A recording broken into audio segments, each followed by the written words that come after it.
I don't know about you, but I have been enjoying these presentations today. We've been learning a lot of valuable information, hearing from experts in the industry, and getting to find out where things are and where things are going in the wireless space.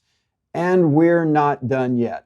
We have one more presentation today that I know a lot of you have been waiting for. We're going to hear from Peter Mackenzie, and his presentation is on advanced packet analysis. So without any further delay, let's take a look at what Peter has to share.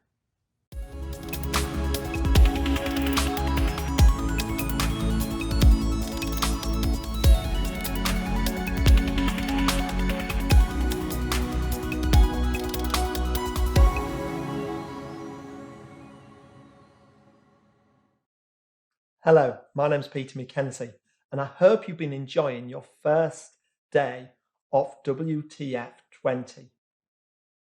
Now, WTF is about to bring you a world exclusive, the first ever, and possibly the last, episode of Packets with Peter.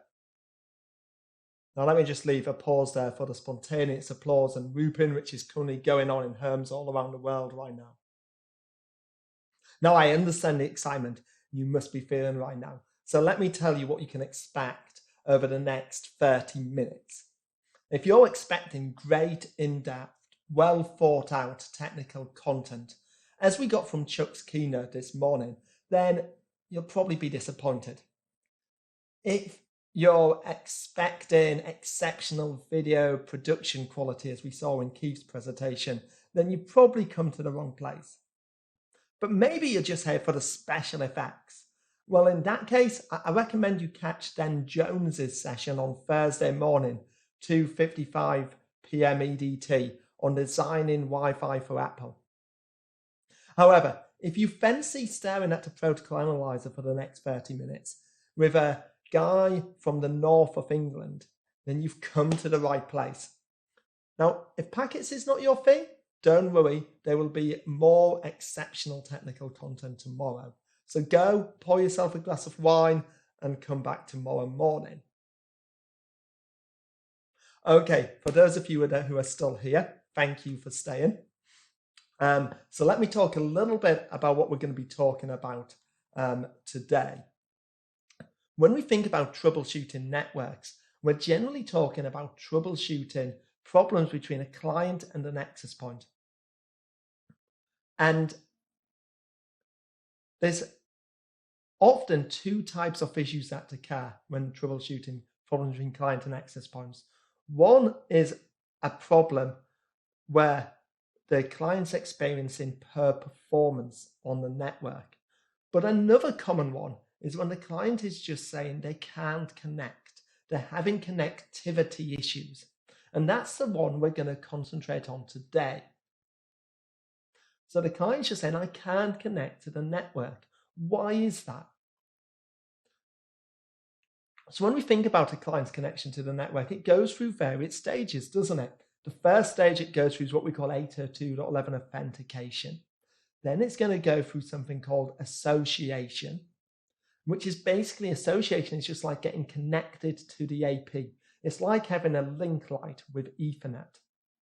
And once you associate to an AP, you then may go through some further authentication, maybe like WPA2 authentication using 802.1x EAP, or maybe authenticating using a pre-shared key. Following that authentication, the client then needs to get an IP address using DHCP. And then to be able to get internet access, they need to also ensure they can get access to a DNS server. And client connectivity problems can occur in any of these stages. And we're going to look through this authentication in a protocol analyzer during this session. But as well as just looking at these frames, what you'll often find is when you capture a client association, there's lots of other frames which we often don't talk about, which are happening at the same time. And we want to talk about some of those frames this morning as well. So we're going to go ahead and we're going to open up a protocol analyzer. And we're going to look at basically a few trace files, and we're just going to look through the packets that we have in there. It's not going to be very scripted. We're just going to look at the frames we've got and try and explain what it is we see. Now, I'm going to be showing you all these trace files in a protocol analyzer called OmniPeak. If you've seen any of my sessions today, it's my favorite. You'll notice any of my other sessions, you'll notice that it's my favorite analyzer. It's the one I often use. So that's what we're going to be looking at. Okay. First trace file we're going to look at is a trace file where a client success connection is successful. We're going to understand what a successful connection looks like before we start looking at problematic connections. So let's start off by looking at this trace file. We can see here that the first packet we see is an authentication frame coming from an iPhone to an access point. This is an iPhone going through an PEEP exchange with an access point. And we see two authentication frames. And if we look into the first authentication frame, we will see that this is coming from the iPhone to the access point, and it's using an authentication algorithm called Open System Authentication. In the original standard, there was two authentication methods. One was shared key, which was used with the old WAP security solution, which was very early on proved to be unsecure, so we don't use WAP. And the other one was called Open System, which was basically no authentication. It should always be successful and always work. So we see the client requesting Open System Authentication.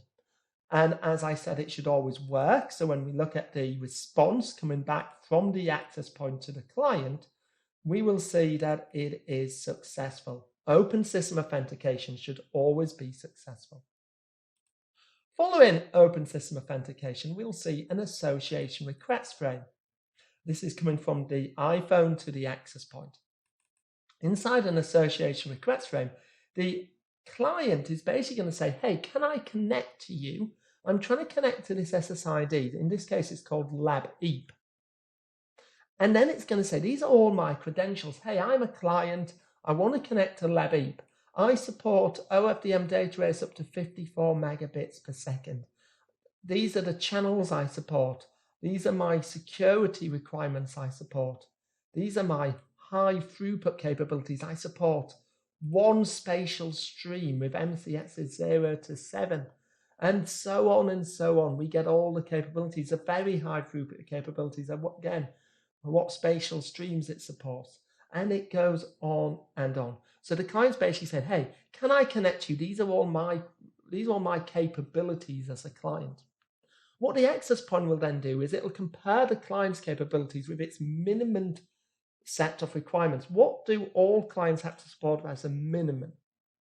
And hopefully what we want to see is we want to see an association response come back from the AP, which is successful. The status code here is successful. And the access point will also give that client an association ID, a unique identifier. Now, in this case, it's 1 because it's the first client connecting to this AP.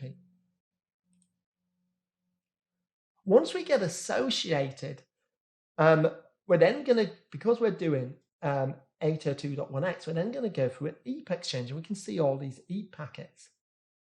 And that's normally when people look at associations where we would jump first, we would jump to this first EAP request. But just wait a minute, there's a packet between the association response and its EAP request. There's an action frame. So what's this action frame? Let's have a look at it. And we'll see as we look at this action frame, it's of the category block acknowledgement, and it's a add BA request frame, an add blockac request. This frame is coming from the AP to the client, and it is saying, can I agree a blockac policy with you? I want to do immediate blockacs. More importantly, what it's saying is saying, can I agree with you, iPhone, that if I send data, are you able to use blockacs in response? Can I agree that you can send blockacs in response to my data? That's what the AP is asking. And we're just going to ignore the EP requests at the moment. We'll come back to the EP packets, but below that, there's another action frame. And this one's now coming from the client to the AP, and it is called an add block-act response.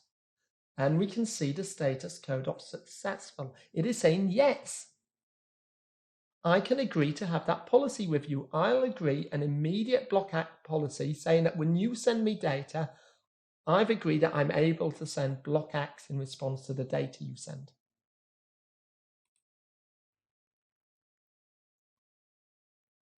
Then a funny thing happens, and you'll always see this. Following this add block-act request, the access point then basically says, great, I've agreed that with you. I just want to see if you are lying to me. I'm not sure I trust you, so I'm just going to test it out.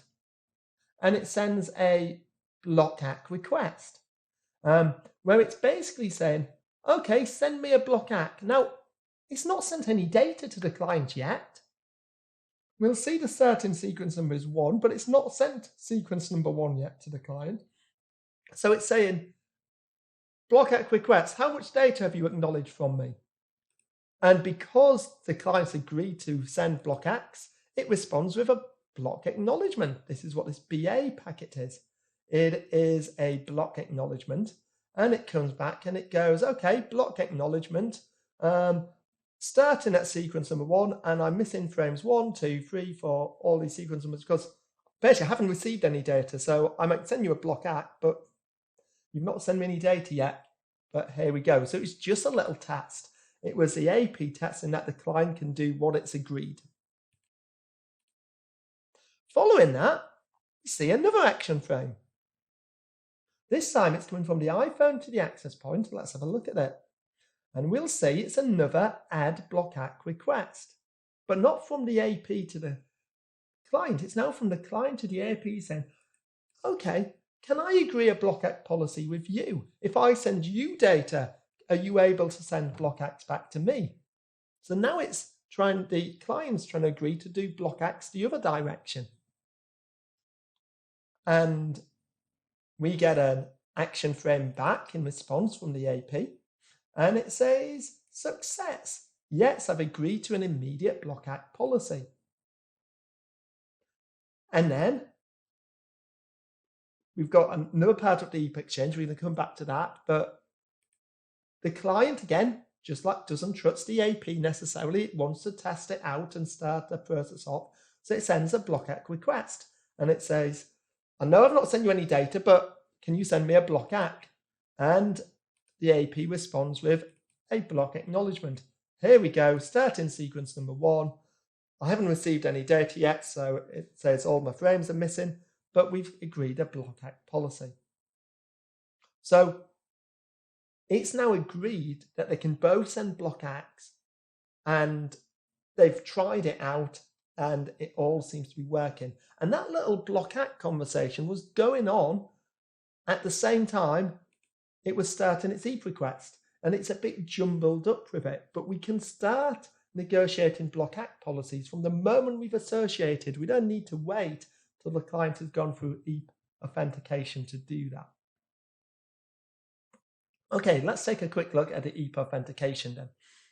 And it starts off with an EP request packet, which is basically, we'll see it says it's a request, and it's a request for type identity. And it's basically saying, who are you? This is the access point saying, who are you? What's your username? And then we get this EP response. Now, EP requests always go from the AP to the client, and EP responses come from the client to the AP. So requests, AP to client, responses, client to AP. And what happens in this response? It says, this is a response to the question of identity, who are you?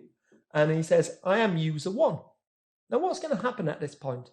At this point, the AP is going to take that request, that EP request or EP response then, hey, user 1, and it's going to forward it on to a Radiat server. And the Radiat server is going to it's basically saying, hey, can user 1 connect? And the Radiat server, is then going to respond and send something in response. And from this point on, the access point is just a man in the middle. It's going to forward EAP packets between the client and the Radiat server. It doesn't get involved in it. It's just sending messages between the two. So the first EAP request comes back from the Radiat server, and it basically says, this is a request to do EAP TLS. Can I start? Let's do EAP TLS. And my client comes back and goes, NAC, a non-acknowledgement or a negative acknowledgement, basically no. Let's go on. EAP TLS, and the client's going, no. Okay, what comes next? Well, the Radiat server comes back again and it goes, oh, okay, you don't do EAP TLS. What about EAP PEEP? Let's start EAP PEEP. This is an EAP PEEP start message. And the client comes back with a response and we get a PEEP start. It basically says, yay, now you're talking my language. I can do EAP PEEP. Let's do that. And it sends the client hello message. And inside this client hello is a list of all the cipher trees that can respond, because PEEP is a tunnel deep type. It's going to establish a tunneled, an encrypted tunnel to do the actual proper username and password EAP exchange. And it's basically, look, these are all my options for doing that.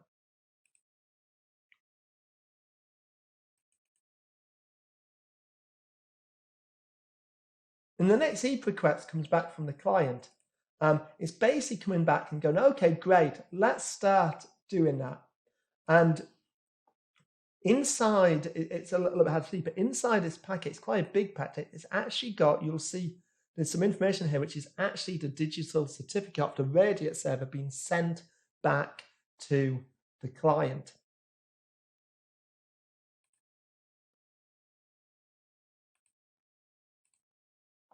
And that's why this is quite a large frame. Now, I'm not going to explain the rest of the EAP protocol exchange now, because they establish an encrypted tunnel and then it all becomes encrypted. But within the encrypted tunnel, they exchange credentials for that client and authenticate their client, and providing it's been successful, you get one of these EAP success messages come back saying, okay, you've successfully connected. Then we get something called a four-way key exchange, which occurs, which is just where the client and the AP exchange security keys so they can then encrypt data. What else do we see down here in this trace file? Well, following that, we see two more action frames. Okay, I wonder what these ones are. And you might be surprised by these, but we've got another add block ACK request. This is coming from the AP to the client, and it's saying, hey, if I send you data frames, can you send block ACKs in response? Well, we've already seen it's negotiated this and it was all working. So why is it doing it again?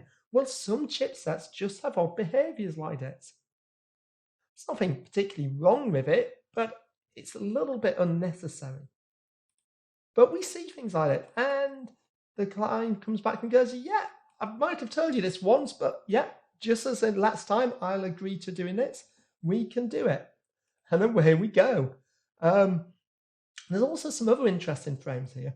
There's this frame here. It gets actually sent twice, but let's talk about what it is. It's a control frame called a very high throughput /HE NDP announcement frame, null data packet announcement.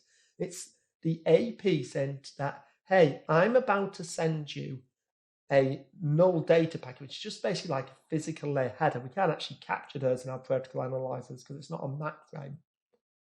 And within that, there's going to be a long training field for each spatial stream the AP supports. And it's basically saying, hey, I'm about to send you one of these frames, and I want you to tell me how you hear it. It does this, we call it channel sounding, and it uses it in things like multi-user MIMO and transmit beamforming. This is actually a transmit beamforming one because it's what we call a single user one, which we can see inside here, that's just for one user. You can see it's called single user feedback request. But without getting into a lot of detail, that's basically what it's saying, hey, listen to this frame I'm about to send you, and then send me back how you hear it in something called a feedback matrix. And what we see, it'll then send that file a header, which we can capture. The iPhone will listen to it, and then it sends back this action no act frame, which we'll see here. It has its compressed beamforming report. And this is basically, we see the feedback matrix. Now it's really big as a feedback matrix, and we don't need to understand it all, but it's basically how the client heard that frame.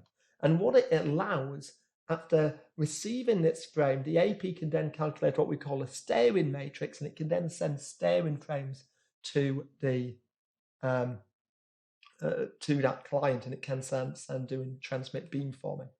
So that's what we see. So we'll see that happening every now and again, these sounding exchanges. But pretty much it can start sending data, and we can see encrypted data here, and then we can see a block ACK requests and block ACKs going on as well, as we start getting data transferred,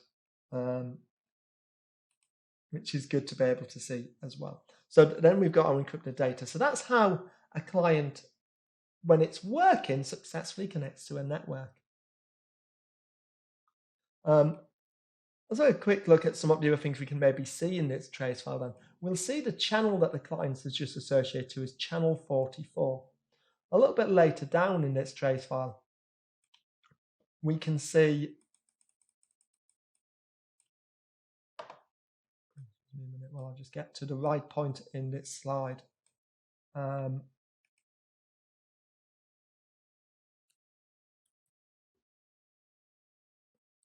Now, at this point, it changes from an AP on channel 44, which is access point 1, to access point 2 on channel 52. And we see a reassociation request and a reassociation response frame. Now, I want to just show you something, the reassociation response frames. Reassociation response frames are very like beacon frames. They tell us all the capabilities of the AP. And if we look in the robust security network information element, we can see that this AP supports two authentication management suites. 802.1x, which is what we've just seen the client do, and then something called FT authentication negotiated over 802.1x. That's FATS transition. It's 802.11r, FATS secure roaming. Now, in the early days when people implemented 802.11r, you might remember some vendors had an issue where any client that didn't support it couldn't connect. And that was because they implemented it in such a way where they only put FT authentication in their beacons, and it didn't have this extra line in, which meant that if you didn't support it, you couldn't connect because you didn't understand what FT authentication was. If it's got both options, it means that if clients don't support FT, well, they can do a full 802.1x. So do watch out for that when looking at networks, because that can cause a problem. But this one supports it, and we do see it's using it because all we see is a reassociation request and response. And then we're connected straight away. No four-way handshake, no 802.1x. In this instance, it's doing what we call FATS BSS transition over the DX. It actually starts the authentication process on the old AP. Notice these two action frames to channel 44. The first one is what we'll see. It's called a FATS BSS transition. And what it's doing, without going into much detail, we'll see, although it's got this target AP address, which is AP2. So this packet is meant to go to AP2, but it's been sent to AP1. And it's a job of AP1 to forward it over the Ethernet network, over the DS, to AP2, who is the correct destination. And it's starting the authentication process. If you know anything about the fort, it's saying I've got a cached key, which means it doesn't need to do the full 802.1x process, and it's starting the four-way handshake by sending its nonce. Now, I'm not going to explain the whole four-way handshake this session, but for people who know what it is, you can see that there in the packets. The next action frame actually comes back from the target AP, but via AP1, and it continues to perform that four-way handshake. We can now see an A nonce and an S nonce in there. So we've already started that authentication process by the time we send the reassociation request to the access point. And therefore, we can just continue the four-way handshake and the authentication process in the reassociation request, and in the reassociation response frame, we complete that authentication process and complete the four-way handshake. You can see the MIC and the nonces. You can see, for people who know what the GTK is, the group temporal key, you can see that, and it's encrypted in the PTK, which has been negotiated. And what we've effectively done there is in these 4 frames, we have authenticated to the network and completed our four-way handshake. So it's a very fast row. Perfect. Let's look at some other trace files. And we're going to start up by looking at one where let's see an 802.1x process that doesn't work. And we'll see what's happening. So we're going to start looking at when from this authentication, ignoring the first few packets here. This is a client, it goes through open system authentication. It does a reassociation request and a reassociation response. And we can see that this reassociation response was successful. So up to this point, everything's gone well. Then we see an EAP request, which is this request for identity. And then we see the client sends an EPOL start. Optionally, a client can go, hey, can I start the EPOL process?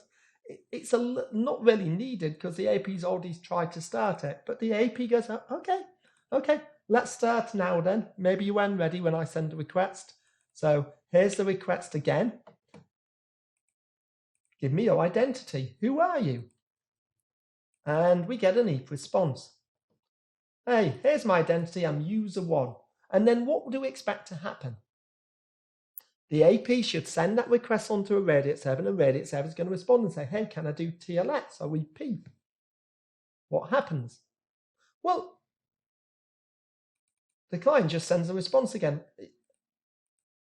User 1, can I connect? It's not getting a response. And then it waits 23 seconds, which is a long time, and then sends an EPOL start message again. Hey, can I start the EPOL process? I've not received anything back from the radiate server. And the AP goes, yeah, who are you? What's your identity? And it goes like this, user 1. But that's as far as it ever goes. We never get any packet back from the radiate server. So eventually, the AP de-auths the client. And then it starts again. And we see the pattern repeated. This is a classic case where the radiate server is not responsive. Maybe the radiate server has been misconfigured on the AP, or maybe the radiate server has gone offline. But this is what we see when we're getting no responses back from the radiate server, and it's not getting any, and we're not getting any responses. So that's a non-responsive radiate server. So we're going to look at some more connection problems now, which are a little bit more involved. Now, we have issues when we're connecting initially to a network, but we can also have issues when we roam, because when we roam, we're basically disconnecting from one AP and connecting to another one. And we want it to happen fast and in a timely manner. Now, in this trace file, you're going to see is that we're going to look at a roam. And we can see the client's probe requesting out because it's trying to roam from its current AP. That's what these first probe requests and responses are. And then we see it starts to do a roam. And we'll see open system authentication. We'll see a reassociation request and response. And then we see some EAP requests and EAP responses.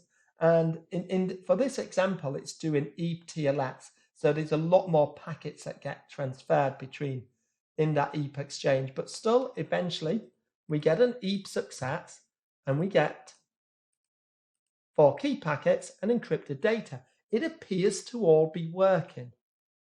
However, this wasn't working. The client was experiencing problems during this row, lots of ping drops. And there's actually 2 issues. Although when we quickly look at that, it appears to be working, there's actually 2 issues here. Let's have a look at them and see if we can see what they are. The first issue, let's have a look at the reassociation request from the client. First of all, we see in the reassociation request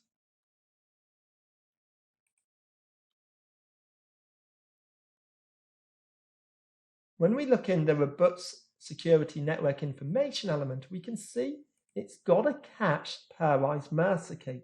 Now, the reason the client has a cached pairwise master key is it's saying, hey, I've got this cached key for UAP, so we don't need to go through the full 802.1x. We can go straight to the four-way handshake, and we don't need to do the full four-way handshake. It's actually trying to do something called opportunistic key caching, which actually, if we look at other roams, it will work in fine with other APs.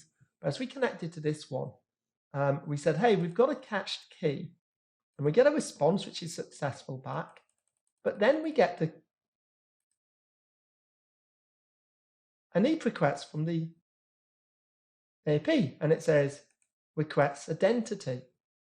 Now, the only reason we're getting that is because the AP is basically saying, I don't have a cached key for you, so give me your identity. Let's do EAP. So the first issue we see here is why doesn't the AP, why is it not received the cached key for this client? Why is it doing a full EAP exchange? That's the first issue that we've got with this trace file, and something that can be looked into. But let's look at the other issue. I'm going to, from this EAP request here, I'm just going to do what's called set it as a relative packet. What that means is if I look at this relative time column, it's going to tell me how long after the first EAP request everything else happens. So let's go down and have a look at this EAP request and EAP response as we scroll down. I'm not going to open up every packet, but I will explain what's happening. It does a request for identity and it responds, and then the radius, and it agrees to do EAP TLS, which is what's happening here.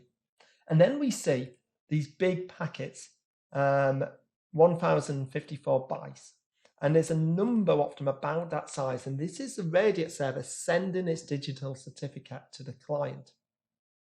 It actually happens in a number of packets because it's a really big certificate because it's from the security. And we can see it takes a little bit of time, and it's actually taken 1.7 seconds just to get all of that done. Now, some of that delay is because its radius server was in the US and its client was in the UK. So there was quite a lot of delay over the connection, but it's still not too bad. 1.7 seconds longer than you'd want, but that's taken it. Now, what happens next? So it sent its packet, and this EAP response basically says, okay, sorry, not this one, that's the last one. So this EAP response basically says, okay, I've got your certificate, thanks. The next EAP request from the radius server comes back and says, okay, now give me your certificate. Because it's EAP TLS, it's client and server-side certificate. So let's take a look at that. EAP request, and then nothing happens. In fact, 6.8 seconds from the beginning of the EAP exchange, it sends another EAP request. Hey, can I have the client-side certificate? And the client doesn't respond. And then 11 seconds now after the start of the conversation, another EAP request. Can I have the client-side certificate? 16 seconds now. So it's basically 5 seconds between each of these. It then says EAP request. Can I have the client-side certificate? And then another 5 seconds later, another EAP request from the Reddit server. Can I have the client-side certificate? We're now 21.8 seconds since the beginning of that EAP exchange. Now look at each of these EAP requests. they get acknowledged by the client, so the client's wirelessly receiving them. It's just not responding with its certificate. And then eventually, after after about 5-6 requests, the client goes, oh, here's my certificate, and it takes 4 frames to send it in. So 23.9 seconds later, the client sends its certificate. And then we can see eventually the EAP 26.8 seconds later, from the beginning of the EAP exchange, we get an EAP success 4-way handshake. So yes, it's successful, but it's just taken the client 26.8 seconds to do an EAP exchange. It's got several pings in that time. Why did the client just not respond? Well, let's have a look. That's why looking at sometimes the other packets is useful. Look at between every sort of EAP request and response, there's this very high throughput NDP announcement frames that we've already talked about. The AP is constantly saying to the client, hey, I'm about to send you a null data frame. Will you listen to it and tell me how you get it? Oh, here's a null data frame. Will you listen to it and tell me how you get it? Hey, all the way through this authentication, it's being asked to do something else. And then it gets a really big certificate, which it's got to process. And then it's got to generate its certificate to send. And all the time it's been told, hey, can you do this thing? Is this right behavior? Should it really be doing it this often? And these are the sort of things you've got to look for as to what's causing that client just to lock up and not be able to respond.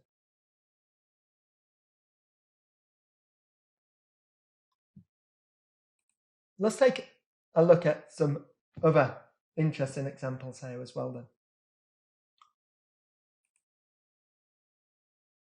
We'll probably finish on this one today. So here we have another roaming issue, and we've got a client who's transmitting data on an AP. And I am going to go down to the point when it decides to roam, which is just here. So it's on an AP and the signal strength is dropping off. So it goes up channel to do some probe requests, probe responses. Let me find another AP to roam to. And then we see it says to do open system authentication with the new AP. And we see an association request, and we see an association response. And we see 4 key packets and encrypted data. It seems like it's roamed quite well. And everything looks okay. However, look at this data. Now, in the flags column, do you notice a little plus? That plus tells me that this frame is a retransmission. So although it's connected and roamed APs reasonably successfully, there's a few retransmissions on the off, it looks like it's having difficulty getting any data through. Nearly every packet is a retransmission. Why is that? What's going on? Well, let's have a look. The association requests from the client we're seeing at neg66. That's because I was capturing quite near the client. We had our protocol analyzer fairly near the client. But look at the association response, neg88. That's quite a low signal. The next packet we see from the AP, neg90. There's a neg88 and neg90. This client seems to have connected to an AP not very close. Now, when we did a survey, this was in a warehouse. When we did a survey, it was neg 65 dBm everywhere. It was all green. Green is good. Not always. But it was all green. It was neg 65 everywhere. Why on earth, when we're roaming, was it picking such a bad AP? In fact, when we looked at the access point it was picking, it was actually towards the other end of the warehouse on another floor. What on earth has it picked that AP to roam to? Well, the key here is in the channel number. And when we look at this client, it only ever moved to channel numbers in the first four channels: 36, 40, 44, and 48.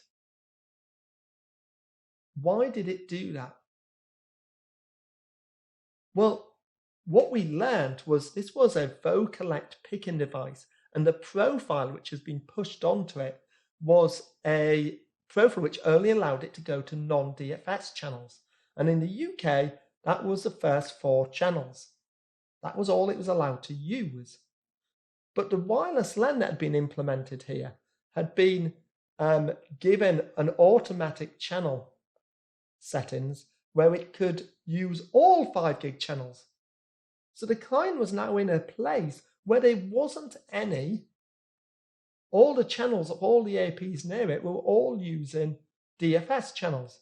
And the client had been configured not to use any DFS channels. So it was connecting to the best and only non-DFS channel it could find in the area, which was on another floor halfway across the warehouse, and getting per performance. Because the clients had been configured one way and the network another way, we've got to match those two things up. So that was another example of a connectivity issue we're getting with wireless networks. That is where we're going to finish for today. I hope you've enjoyed this first installment of Peter's Packets. I hope you enjoy the rest of the conference. Thank you very much for listening.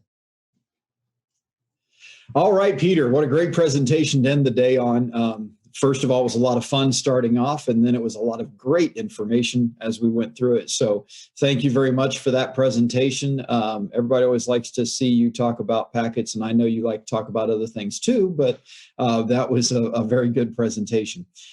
So thanks for being with us today. That's okay. Thank you for having me. It's been great to be here. Absolutely. And very excited about the results we've seen today with the people attending, and glad that people have had an opportunity here today to get together and chat with some people that maybe they haven't had the chance to chat with for a while due to the lack of conferences. But we have some questions for you that have come in. So excellent. I want to address those. Some questions. All right. So first of all, a question was asked, what do you think about the different packet capturing methods? RP cap, capturing from APs, capturing on a MacBook versus on Windows and so forth. So I know you can't go into great detail on every possible scenario, but in general, what are some of your thoughts and ideas around that? Yeah, what I would say is I use them all. If there's an available option to me for capturing packets, I probably use it. And I think it very much depends on what you're trying to achieve through a packet capture. So if you're stuck doing remote packet capture where you can't get on site, then using things like AP packet capture and using things like RPCAP are great tools of being able to, especially during COVID, of being able to get packet captures when you can get on site. They're also really useful doing AP packet capture when you're trying to capture things like multi-user MIMO frames and frames which are not so easy to capture from a physical location. Yeah. So I guess I don't think there is one perfect method of capture. I will use often many available to me. So if I go on site to do some protocol analysis, I will nearly always have a wired capture running, so I can look at the wireless packets as they traverse the wired networks. That involves setting up a span or using a network tap. And then I'm going to do some wireless packet captures as well. And it might be apt to do some AP captures depending on what I'm trying to get. So anything, the first thing I do is identify what data do I want to see, and then it's what's the best method for getting that data. So they're the questions, I guess. Absolutely. And sometimes you want it from multiple locations. Sometimes you want to see what the AP sees and see what the client sees and so forth. So sometimes in a single event, you're actually capturing from multiple sources in order to get the full picture. Yeah, absolutely. And I've been places where I've told the story in some other talks. I won't tell the whole story, but where basically because the problem basically took the network down that I was troubleshooting, that they gave me one shot of introducing this problem. That is basically when it turned on some devices, the network came to a standstill. And they basically said I could introduce a problem for 5 minutes and no more. So I had to make sure I had wired packet captures, AP packet captures, client captures. So I was going to get one shot to capture the data, and that was it. So in that was a case of let's get captures in every location I can, because I don't know what I need to see at that point. Absolutely.